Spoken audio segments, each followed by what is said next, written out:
of federal workers did not get paid. They literally got checks with zeros on them. That's insulting. Imagine if you hadn't gotten a paycheck since mid-December. That's what these workers are dealing with. Take a listen. Our child care payment is more than our mortgage.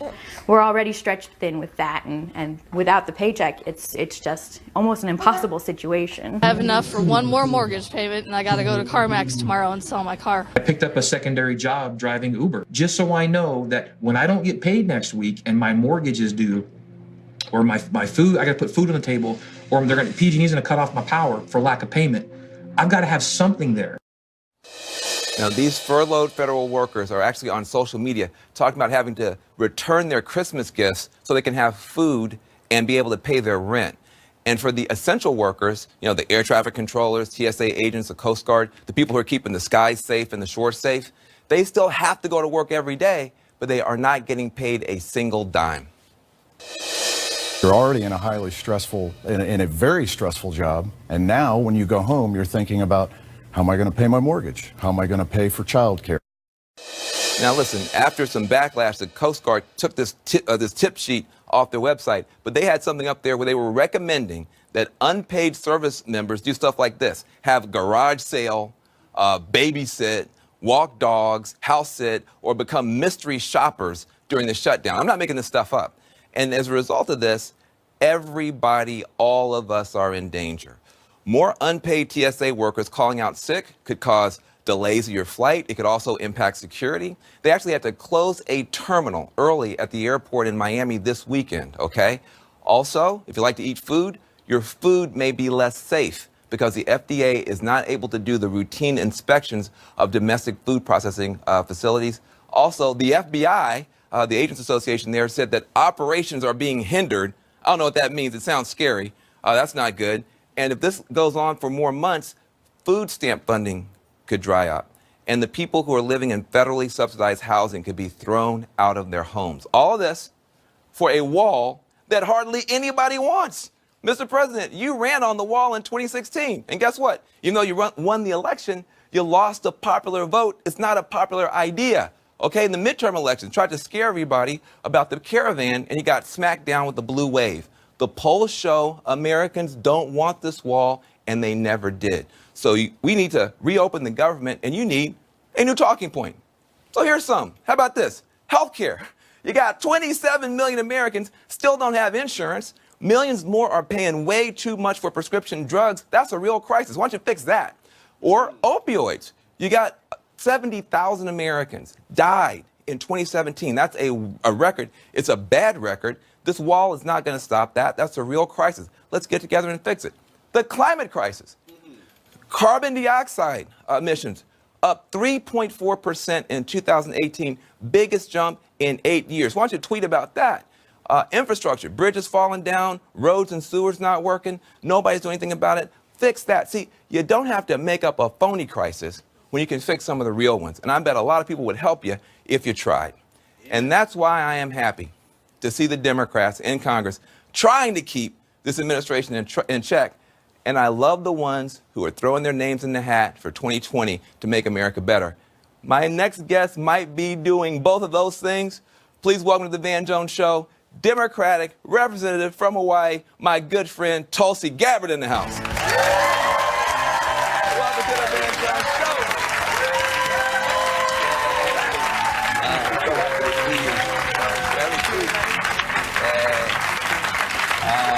Got that aloha spirit. Yes, sir. Aloha. Really, really, really good. I'm so happy to see you. You were out there marching with some of these furloughed workers. I know your heart's breaking for them. Is it time for the Democrats to give up something? I mean, should we say, look, fine, we just can't take it anymore. Just give this guy what he wants. Give him something. What has to happen? The problem here, Van, is this is one of those issues where there are serious challenges and problems that need to be addressed. The challenge of border security, the challenge of comprehensive immigration reform. These are real issues that need to be solved. But what is unfortunate about the current situation is partisanship has gotten in the way. Right. Both sides have drawn their lines in the sand. Mm-hmm. Wall, no wall, which really isn't the issue here.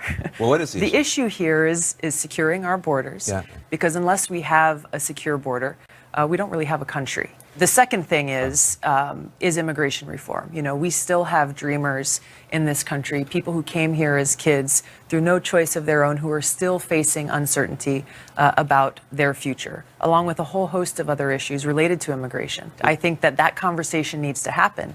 What does it mean to secure our border?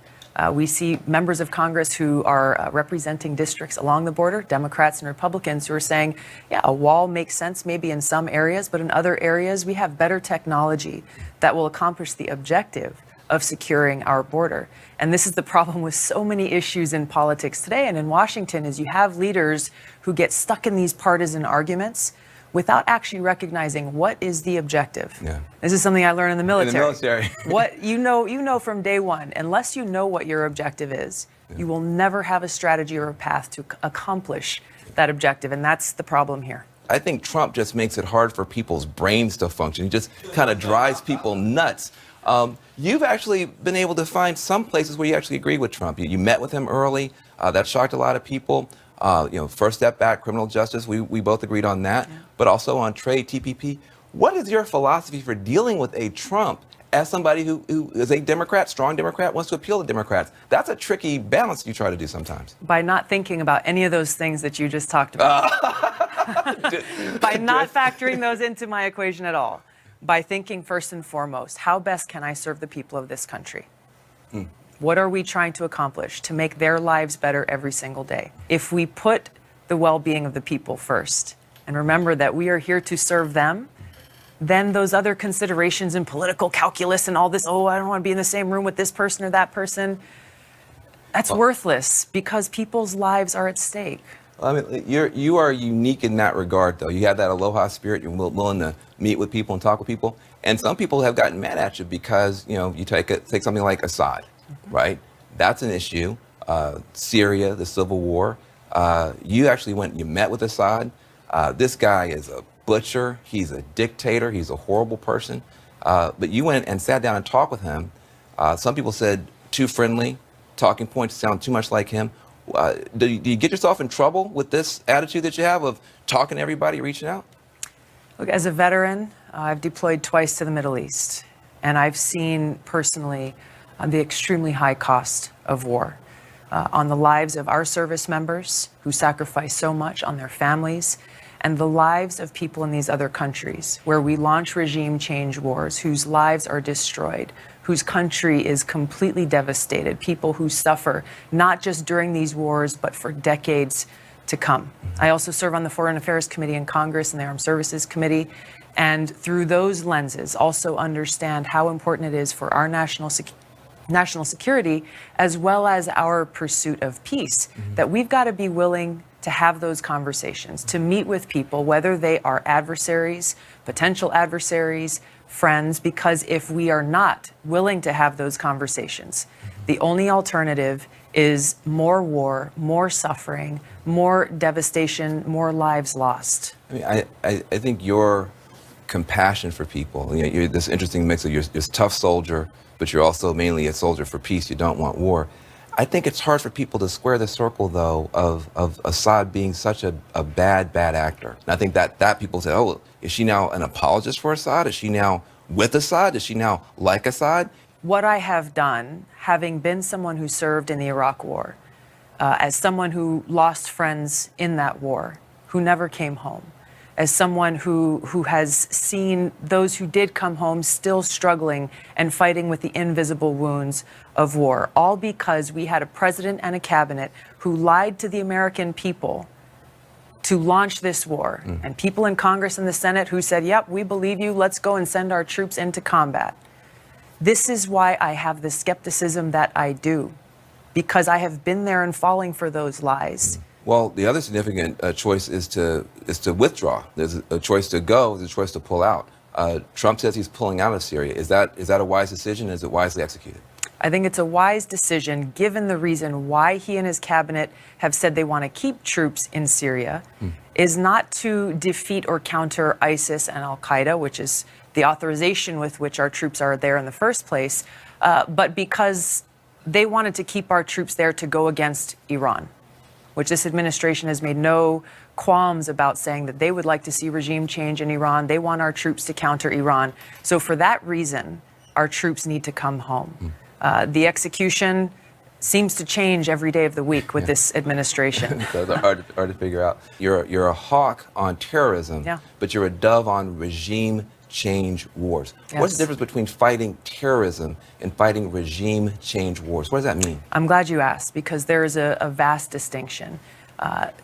Whether we like it or not, we have terrorist groups in different parts of the world, those who attacked us on 9/11 in this country, who threaten the safety and security of the American people.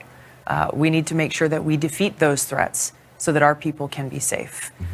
My opposition to regime change wars comes from not only my personal experience, but looking throughout history at what the consequences of those wars are. What's wrong with that if it's a bad guy?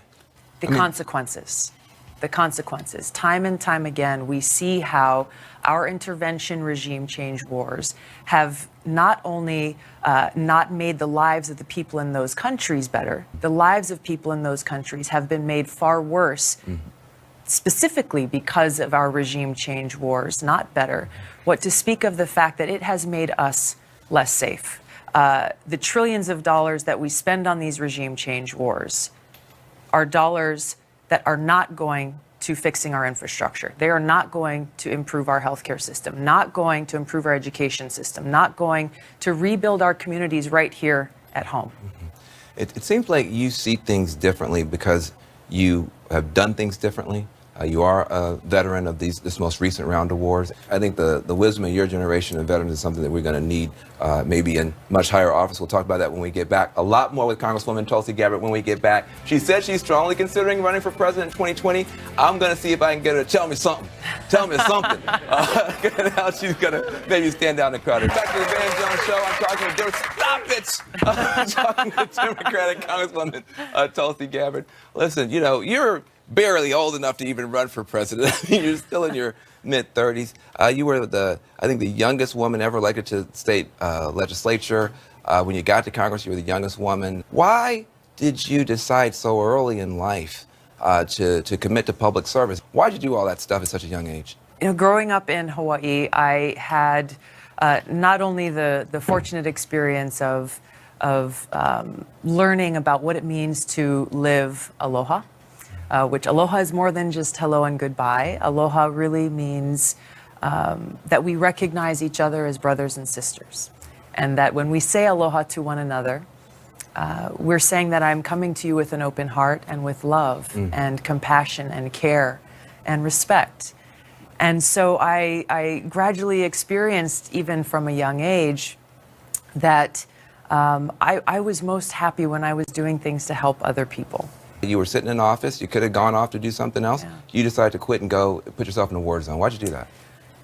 You're right. I mean, being a state representative in Hawaii, being with my family, being with my friends, it was something that I would have been very happy to continue to do, but I knew that there was no way that I could stay home and be safe and comfortable while my brothers and sisters went off to war on the other side of the planet.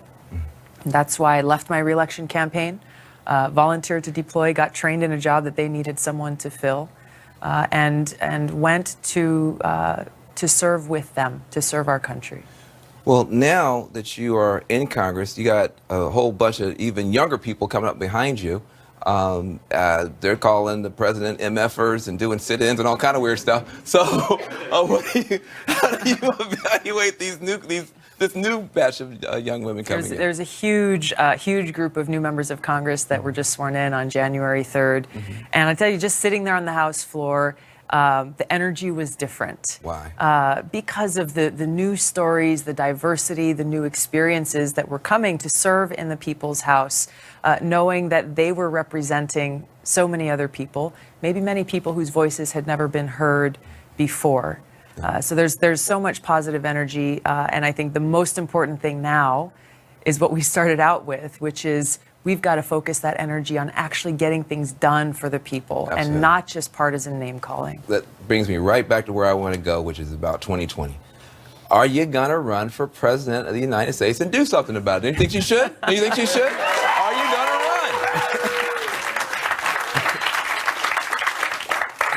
run? I have decided to run and will be making a formal announcement within the next week. Whoa! Holy shit. I got some ratings! That's amazing! Well, Look, there are a lot of reasons for me to make this decision. There are a lot of challenges that are facing the American people that I'm concerned about and that I want to help solve. Issues relating to making sure that people who are sick get access to the health care that they need, making sure that people who are stuck in our broken criminal justice system and the families that are torn apart are being helped, that are being served, making sure we're taking action to protect our planet for us and for the future. There's a whole host of issues that I'm looking forward to addressing, and there is one main issue that is central to the rest, and that is the issue of war and peace. And I look forward to being able to get into this and to talk about it in depth when we make our announcement. well, first of all, it's amazing to hear that you're going to run. What makes you want to run to be president in the middle of this mess? You know, in my camp that we were at in Iraq, there was a big sign that was at one of the main gates where the patrols would go in and out every day. And that sign read in big block letters, "Is today the day?" And we saw this sign almost every day. And it was a reminder that any moment, any day could be our last. Causing me to think about, how am I living my life? How am I making the most of the time that I have? Because my day could come tomorrow. My day could come in a year, could come in 10 years. Who knows? None of us knows the answer to that question. And so I carry that with me every single day of my life and do my best, not only to live my day as if it could be the last, but to make sure that the time that I have, I'm doing the very best I can to be of service to others, to be of service to the people of this country. Well, listen, I mean, it's beautiful, beautiful to hear that and to hear your dedication and your commitment. Look, what are your first steps? How do you see this race? This is a very crowded field, possibly. How do you see yourself moving from where you are now, a well-known but very young congresswoman, to being the nominee of your party and the president of your country? What are your next steps? What do you see as your challenges now? Well, like I said, we'll be making a formal announcement, hopefully within the next week.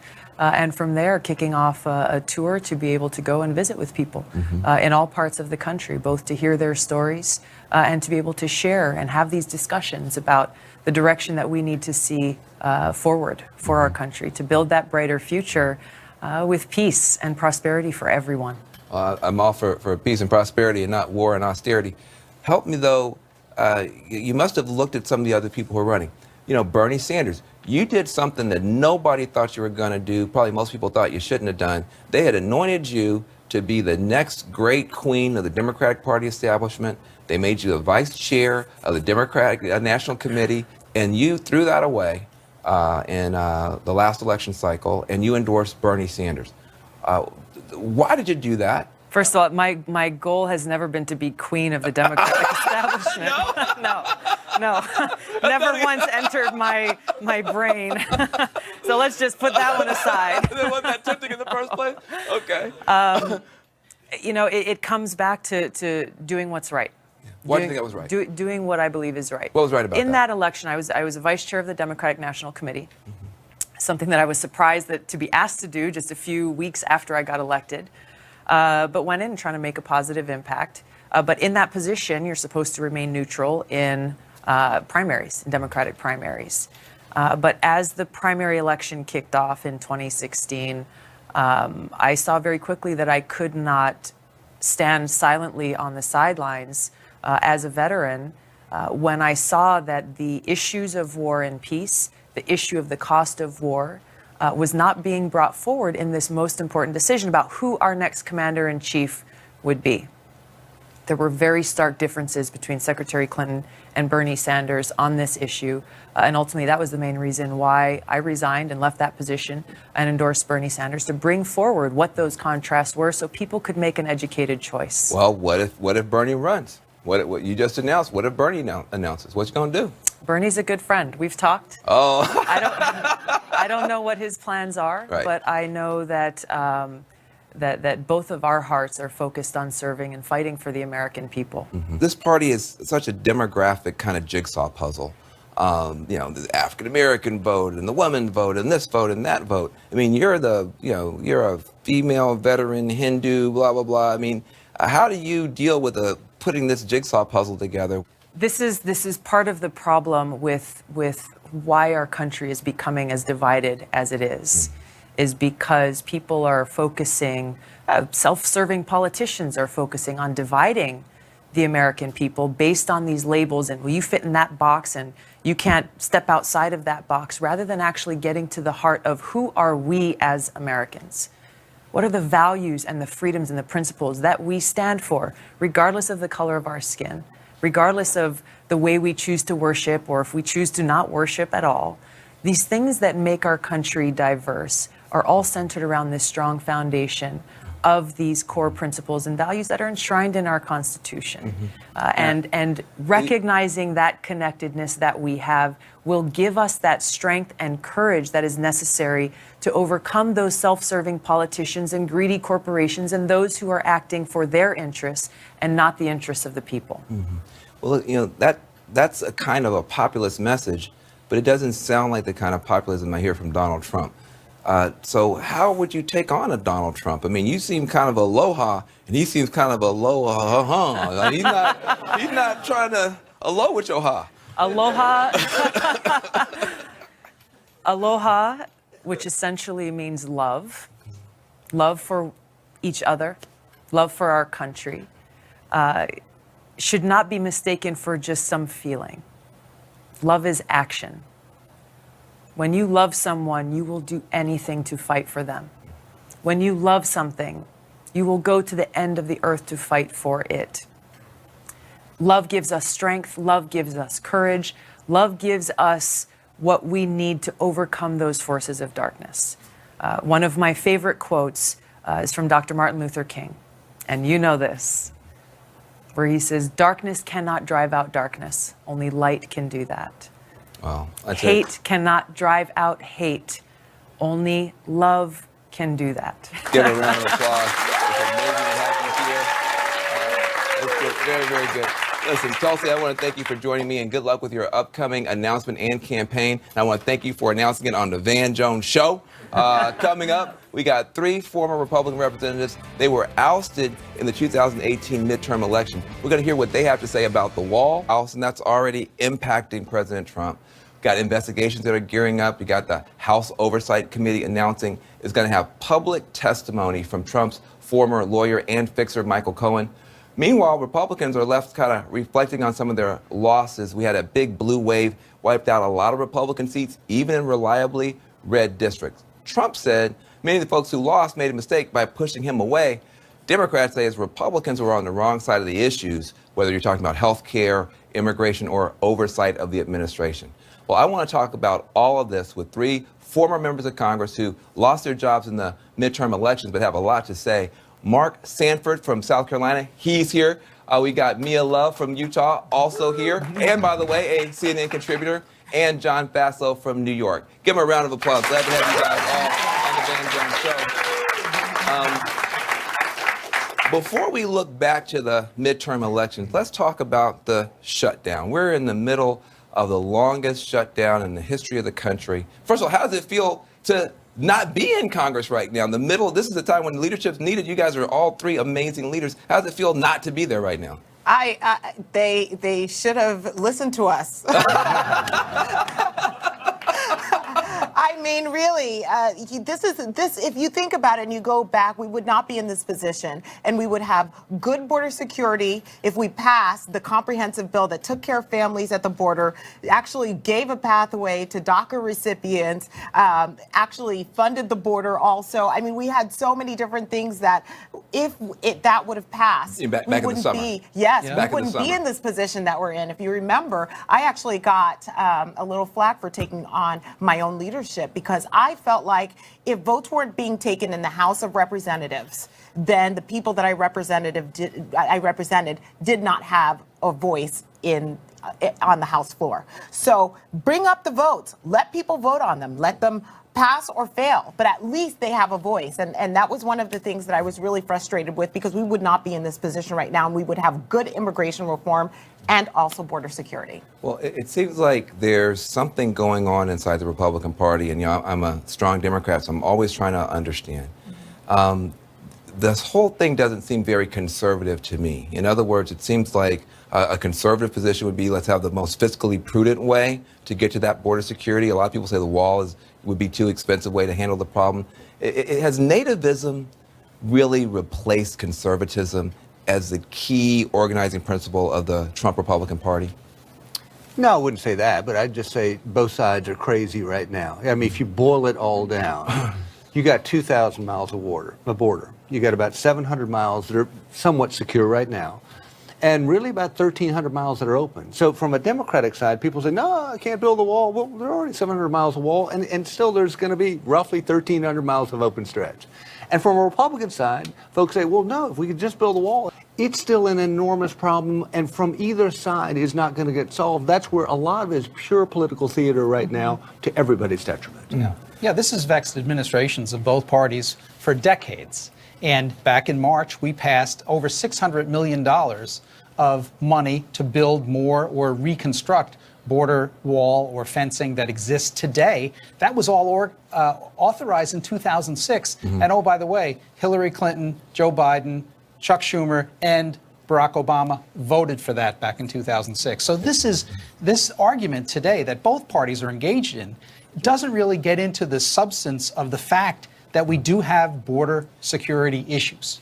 Part of the problem, though, isn't it that, you had Trump, it seemed like he was going to sign off on the deal in the summer, and then he kind of backed off. And then it seemed like he had signed off on the clean resolution in December, and then he kind of backed off. I mean, how can one guy have so much power? That's the problem. Help me understand that. That's the problem. There's too much power being consolidated in the White House. Well, too many meetings going on with the administration, too few meetings actually going on with Leader McCarthy, Speaker Pelosi, Mitch McConnell. Well, speaking of Mitch McConnell, I mean, here is a strong Republican leader who just seems to be almost missing in action in the middle of this whole thing. Why is I think for normal people who are not in the Republican Party, we just don't understand how can one guy just have the whole party in his hand. But let's put back up to what you said, though.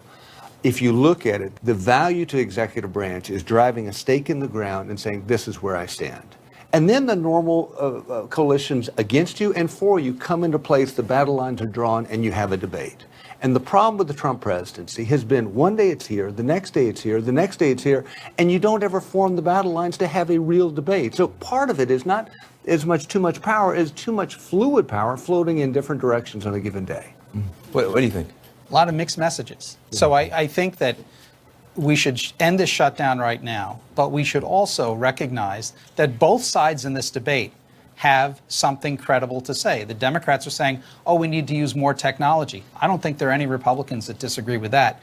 And Republicans are saying, we have certain places, that's 700 miles that we authorized in 2006. It's not fully completed, and we do need additional border barrier, wall, whatever you want to call it. But we should also deal with things like DACA. And Mia is right. We had legislation earlier this year, and it would address all of these issues. And I think ultimately the basis of a compromise in this is to do some immigration reform like DACA, but also make sure that we have the border security, because then both sides in this political debate You guys sound get so reasonable, and it makes me think maybe I'm That's why we're no longer in office. That's why I'm no longer in office. This is ping pong politics. I call it ping pong politics because no one's moving, and in the meantime, people are getting hurt. This is what the American people are seeing. People go back and forth and push and shove. And this is about actually getting something done and getting things accomplished, and not having the administrative branch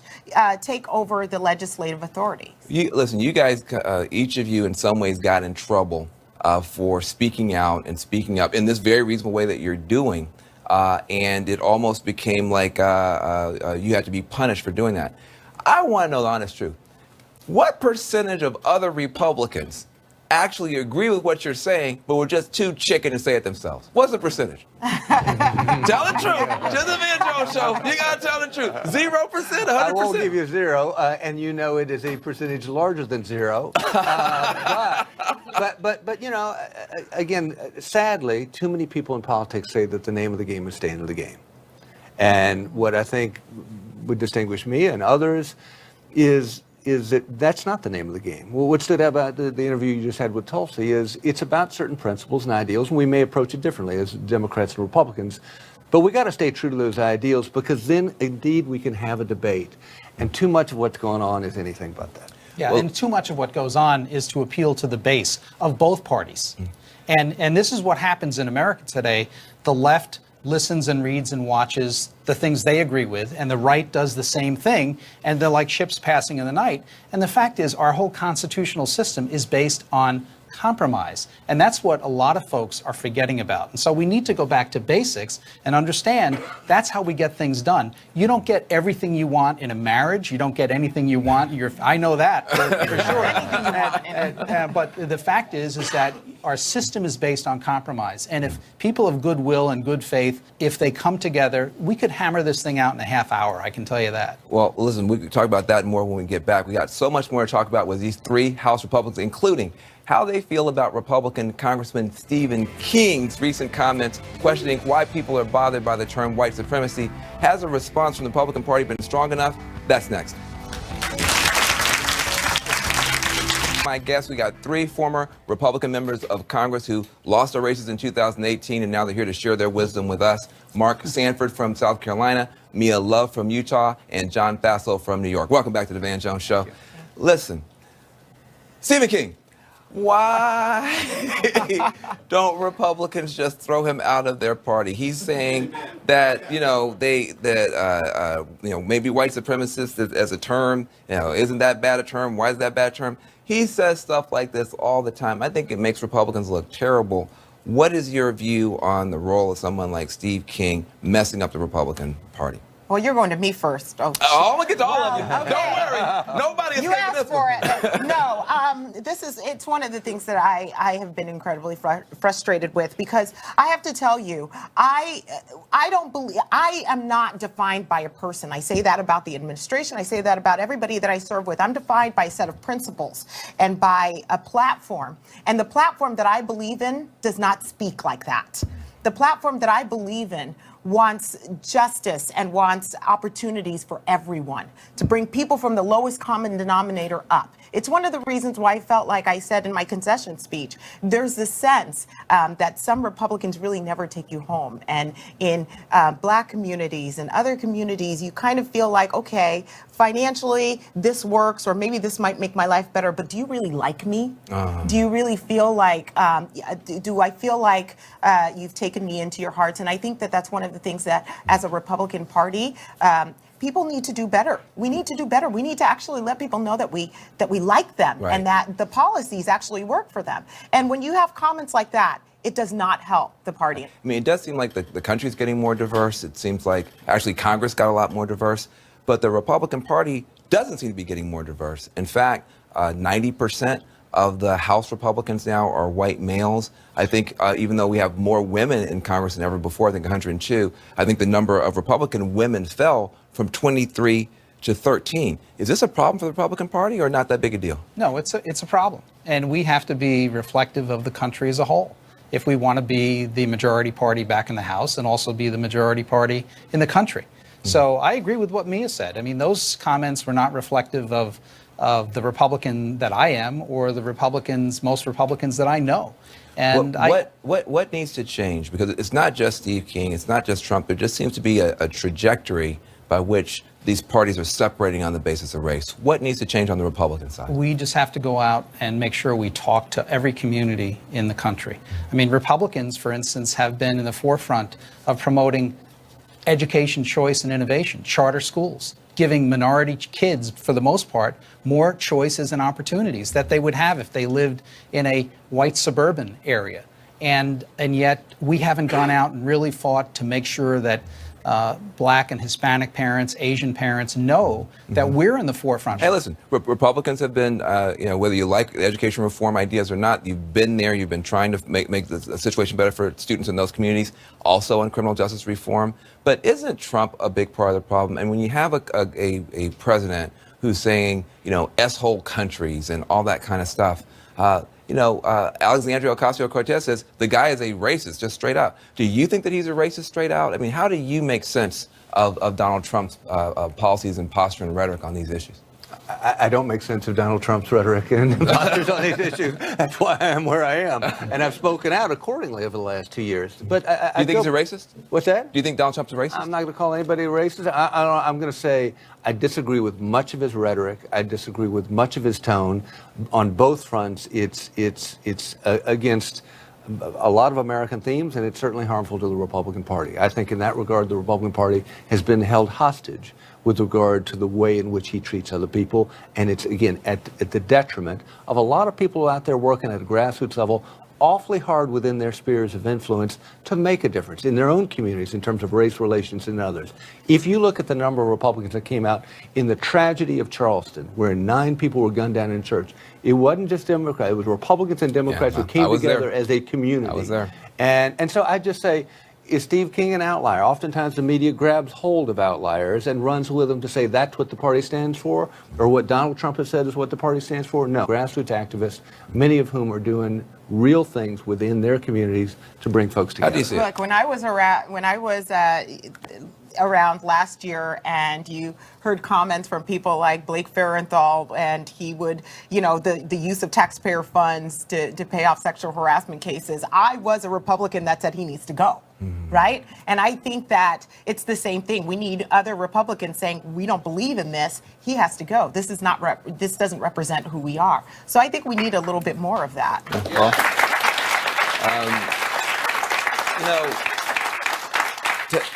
Taking a step back, usually when a party has a big setback, like the Republican Party just did, there's at least some period of reflection.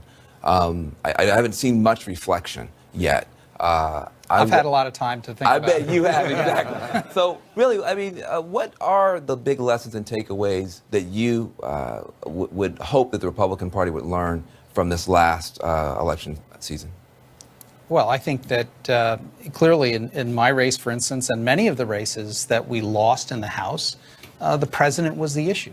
And the tone and tenor of the administration and a lot of the tweets and things like that really turn a lot of people off. I can argue and support many of the policies, but the way in which these are presented are often divisive and difficult for people to absorb. And so the method of communication becomes the issue, rather than some of the policy issues that we were trying to advance. Do you see that yourself, or is it deeper than that? Or how do you? It's deeper. I can tell you right now that I feel very happy where I am. I sacrificed a lot of time. My family sacrificed time in the service of our country, but it's a different chapter. I have said before, I am unleashed, I am unshackled, and I'm going to say whatever I want. And, I think that my stripes haven't changed. I am who I am. I believe in the Republican principles and the party. I believe that we can do a better job. Mm-hmm. I think that there are 3 big takeaways that we ought to think about in the wake of the midterms.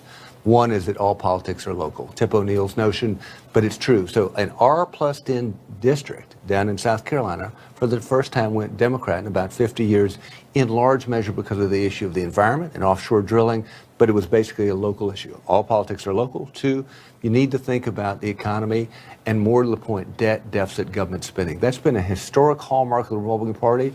Trump has taken it the other way, but we've got to go back to the basics with regard to watching out for taxpayer dollars. And finally, this notion of tone that John just mentioned is absolutely vital. What he did was absolutely destructive in suburban districts across this country, where in soccer moms said, enough of that. Sounds like a couple of kindergartners arguing about. And that's already impacting President Trump.